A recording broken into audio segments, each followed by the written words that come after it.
Hey guys, so I got this customer that is absolutely sick of his car and wants to wrap it around a tree.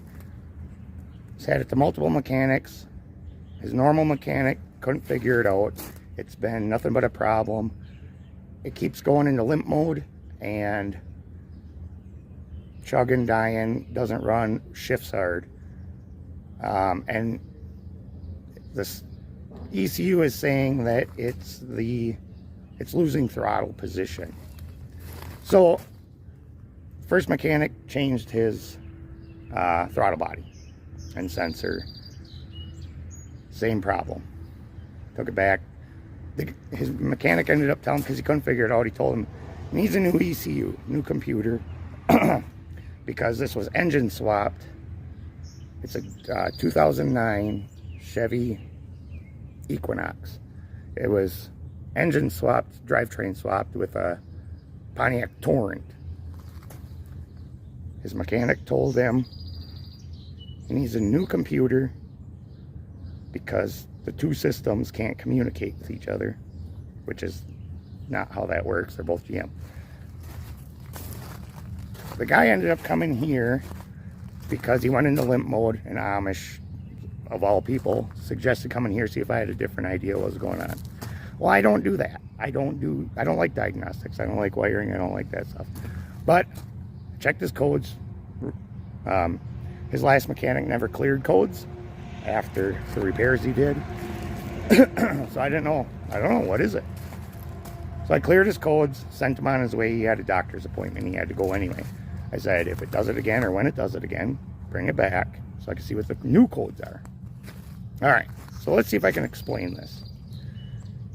I checked the codes, same thing, losing throttle. I can't read, whatever. So I suggested he take it to a different mechanic that has the right machine, a good machine, put it on, test the whole system, down to the wiring, if there's bad wire, test everything. That shop didn't do that test, just put a scanner on it, said you're losing throttle position. They changed the throttle body again. Luckily it was under warranty, the part, so they changed it. He had to pay labor. He was back here in a week. Said same problem. It's in limp mode. Again, he was on his way somewhere. So I cleared his codes. It was running fine. He was on his way. I fixed one of his other vehicles in the process, and now he has two. So we swapped them out. Now this one's here. So let me see if I can get this in a timely manner. Okay, so let's see. This thing is doing some research and trying to figure this out. It sounds like this is a common GM problem, mid-2000s, like Trailblazers, Equinox. There's like 5 things on one system, like a 5-volt system, fans, one of them, EGRs. There's a couple of them. So what it does, like the fan will do it. In this case, it's not the fan. Fan turns on, it spikes the system. Computer thinks that it's computer picks up the spike. I don't know what does it, why. But in this case, there's the EGR. It's like a spike. It doesn't have an EGR code, but it spikes. The computer picks it up. Then it overloads the transmission power, which then turns on the stabilitrack, which then puts it in the limp mode, which then turns on check engine light. So it wasn't pulling the EGR code, but the spike, that quick spike, split second, was making it think that it lost throttle position. So it's misdiagnosing itself. So I disconnected the EGR, started the engine, obviously pulled in EGR code,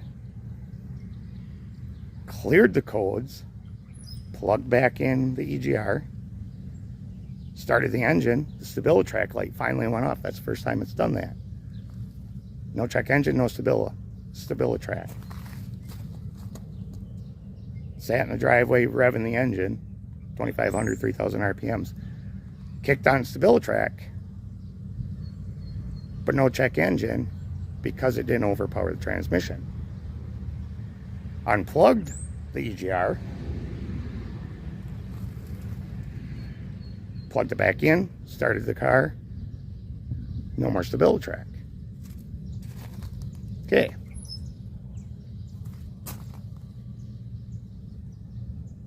Plugged it back in, or did everything. Put it under load in gear. Kicked on stabilitrack. Kicked on check engine light and started shifting really hard. So, EGR. It was just the EGR. So, the EGR causing a spike, no code, causing a spike, just like the fan will do when the fan starts going out. Spikes the system. Computer thinks that that spike, it thinks it loses throttle position, overloads transmission power, causes this. It's so confusing. Transmission power causes hard shifts, makes it go into limp mode, and it just confuses itself, all because of an EGR. So just so you know, it's a GM thing. Fan and EGR, first two things to check. But who to thunk it? They shouldn't be on the same system. So end of the day, after all these issues, thousands of dollars spent, multiple mechanics, EGR valve, it's $105 part, takes 10 minutes to change. All right, you guys have a nice day.